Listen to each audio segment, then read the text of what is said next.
Olá! A Câmara dos Deputados discute proposta de estabelecimento do Pacto Nacional pela Restauração da Natureza e dos Biomas do Brasil. A ideia é restaurar vegetações nativas. O Palavra Aberta convidou o autor do projeto, o deputado Nilton Tato, do PT de São Paulo, para nos explicar sua proposta e o que se espera como resultado. Deputado, muito obrigado por ter aceito o nosso convite. Deputado, por que esse pacto é necessário? Ele é necessário, primeiro, uma alegria estar de volta aqui no Palavra Aberta, e é necessário porque nós vivemos uma crise climática tremenda. Eu considero, talvez, com maior impacto para a humanidade em toda a história da humanidade, né, o que nós estamos vivendo. Todos vêm acompanhando aí o aumento da intensidade e da incidência desses eventos climáticos extremos, secas prolongadas, inundações, tá? Como que a gente já vem assistindo no mundo todo e também no Brasil. Então nós precisamos fazer a nossa lição de casa. No caso do Brasil, boa parte das emissões está relacionada com desmatamento, por isso que a gente celebra a diminuição do desmatamento. Mas nós precisamos fazer um exercício muito grande de capturar, né, os gases, e uma das formas para você capturar esses gases são o reflorestamento de áreas degradadas. O Brasil, inclusive, se comprometeu no Acordo do Clima, em Paris, em 2015, de restaurar 12 milhões de hectares, que não é nada ilegal, é aquilo que está previsto no próprio Código Florestal, que é recuperar áreas de preservação permanente, beira de rio, de lagos, nascentes, reservas legal, tá? E aqui trabalha, né, principalmente aqui na recuperação então desses 12 milhões de hectares. Nós teríamos que recuperar muito mais, inclusive por aquilo, para se adequar inclusive ao próprio Código Florestal, à própria legislação. E aí é necessário a gente ter um grande investimento, um grande programa. E esta restauração, ela pode ser feita com várias técnicas. Então, lugares que precisam ser restaurados com vegetação nativa. Lugares que você pode restaurar e recuperar com agrofloresta, produzir alimento.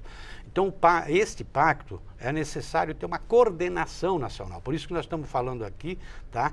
E mobilizar, então, os governos estaduais, os governos municipais, a iniciativa privada, a sociedade civil. Hoje a gente tem no governo, em várias áreas, já iniciativas, né, de restauração, mas falta uma coordenação para poder fazer com que isso se transforme numa mobilização nacional.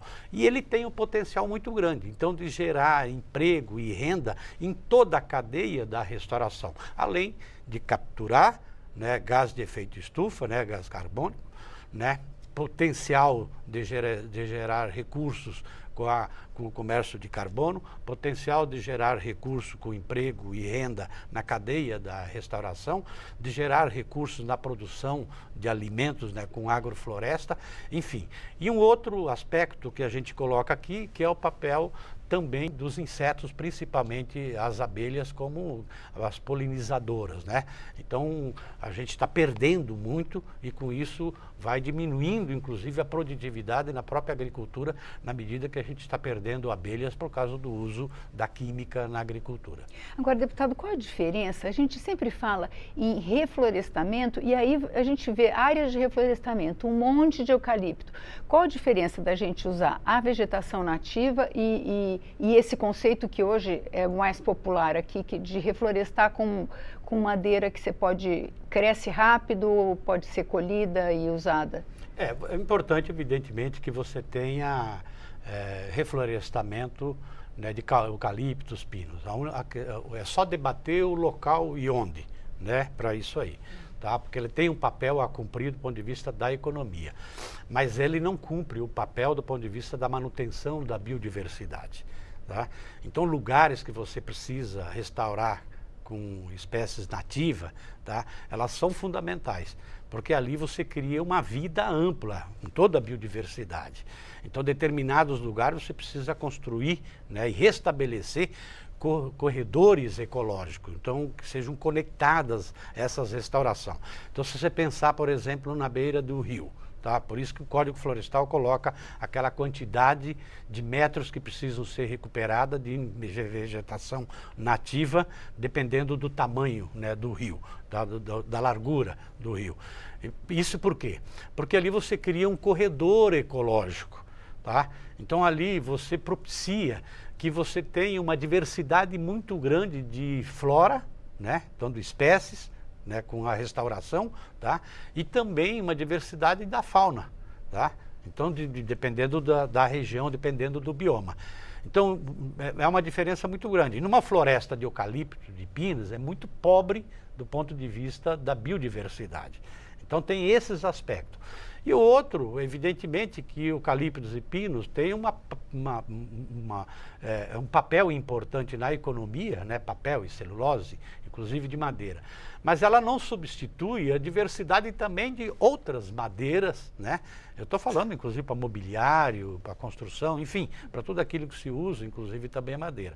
Então, quando você faz a restauração com nativas, você cria a possibilidade de outras espécies madeireiras, inclusive, tá? Mas também, dependendo do lugar, por exemplo, a gente prioriza aqui, tá, no projeto, recuperar, por exemplo, o investimento em restauração em assentamentos da reforma agrária. Tá? Boa parte das terras que foram destinadas para a reforma agrária foram propriedades que estavam abandonadas, degradadas, tá? E que, às vezes, tem uma dificuldade muito grande porque adquiriu o lote para poder fazer com que aquilo tenha produtividade. Então, é importante ter um esforço para fazer com que recupere aquela área na perspectiva de agrofloresta. Agrofloresta quer dizer o quê? Produzir alimento e, ao mesmo tempo, produzir floresta. Ah, quer dizer que esse processo, ele recupera também a terra, torna produtiva. Sim, sim, por isso estou falando. Então você tem modalidades diferentes de recuperação de áreas degradadas, tá? E dependendo, por isso que eu falei, dependendo do lugar, espécies nativas, dependendo do lugar você coloca frutíferas, dependendo do lugar você faz, né, a conjugação entre árvores e agricultura, tá? Então, que é uma técnica que também dá uma rentabilidade muito grande para quem está produzindo.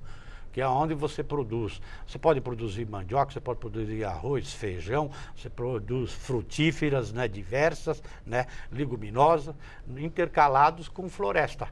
Isso também vale para a própria pecuária, tá? Que também é um sistema que está colocado. Então, na verdade, é você criar, na verdade, toda uma mobilização, um conjunto, tá? Por isso que isso implica também ter recurso, ter dinheiro no orçamento, né? Ter definição dessas linhas, que é isso que o projeto trabalha. Como é que o BNDES, na hora de financiar projetos da agricultura, prioriza a ISO, o BASA, o BRB, né?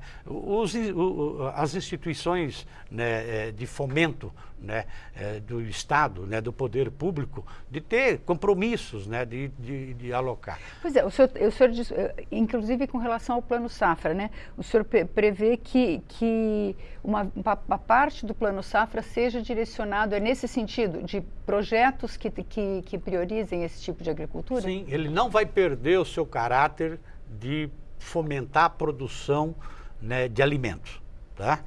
Então, por isso que eu coloco assim, o Plano Safra deveria ter uma parte dos recursos destinada para a recuperação. Recuperar como? Recuperar em sistemas agroflorestais. Então, vai produzir alimento diversos, né, de diversidade de alimento e, ao mesmo tempo, recuperar a área degradada.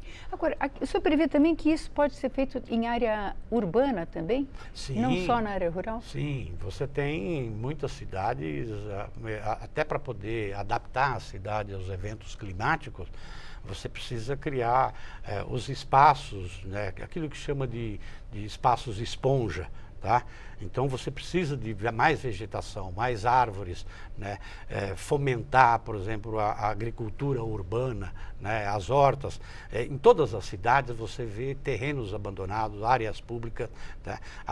Você vê beiras de rio, né? De córregos, né? Que foram desmatados. Tá? Que inundam, né? E que inundam, atingem tá? a população. Então, quando você tem a vegetação nativa no entorno desses lugares, e quando você tem aquilo que a gente chama assim de roça urbana, as hortas, tá? Aquilo tem um papel fundamental para absorver a chuva e ir para o subsolo, né, para o lençol freático, do que escorrer e acabar provocando inundações nos fundos de vales. Então, é um projeto também para ajudar a fomentar, tá, essa agricultura urbana, né? E a gente tem N experiência no Brasil afora, né, dessa experiência. Então é fomentar essas experiências, tá? Então experiências de restauração nas diversas técnicas, estou falando, seja nativa, seja de grandes áreas, né, que organizam cadeias de coletas de sementes inativas, inclusive com cooperativas, tá? E depois misturam, faz uma muvuca, inclusive usam máquinas agrícolas para fazer o plantio dessa diversidade de sementes. Então tem experiências diversas, seja para pequena propriedade, seja para grande propriedade, seja na cidade. Então quando você pegar desde a coleta de sementes até o monitoramento e depois os próprios recursos e receitas advindas daquilo que você plantou, seja de árvores, seja da produção de alimento, então você fomenta economicamente toda uma cadeia, gerando emprego, né, e renda e produzindo alimentos diversos, né? E ao mesmo tempo fazendo a nossa parte, uma contribuição para enfrentar a crise climática. Então, na verdade, é repensar os financiamentos. Voltando aqui, por exemplo, no caso do Pronaf, na agricultura familiar, né? Do Plano Safra para a agricultura familiar, mesmo que é destinado para a agricultura familiar, 80% vai para a cadeia da soja, né? Para a produção de soja e milho, tá? E quando, na verdade, deveria ir para fomentar, para produzir a maior parte da diversidade de alimentos que a gente consome no dia a dia, que a população consome. Então, esse projeto aqui, do ponto de vista estrutural, ajuda a enfrentar isso que a gente vive hoje, né? Que está no mundo todo, né? A inflação dos preços dos alimentos. Então, é você espalhar para o país inteiro, em todos os municípios, o fomento, a restauração nessa perspectiva, na produção inclusive de alimentos, você faz com que se produza alimentos no local e facilita inclusive para você fazer, para enfrentar inclusive a inflação, a carestia nos preços dos alimentos. Então ele tem o seu componente ambiental, tem o seu componente econômico, tem o seu componente do ponto de vista da segurança alimentar, tá? Mas para isso nós precisamos tomar uma decisão política. A decisão política é para onde a gente destina recursos, porque isso precisa, tá? Então é tirar recursos de determinado tipo, né? A gente não vai inventar um novo recurso. O dinheiro já está dado. O dinheiro está dado, que é o orçamento, é os limites que estão colocados no orçamento. Agora, é fazer o debate para a gente redirecionar, priorizar para onde a gente quer, que tipo de país que a gente quer construir, sabendo que é uma potencialidade para o Brasil, né, esta área ambiental, a agenda ambiental. Muito obrigada, deputado. O Palavra Aberta conversou com o deputado Nilton Tato, do PT de São Paulo, sobre sua proposta de Pacto Nacional pela Restauração da Natureza e dos Biomas do Brasil.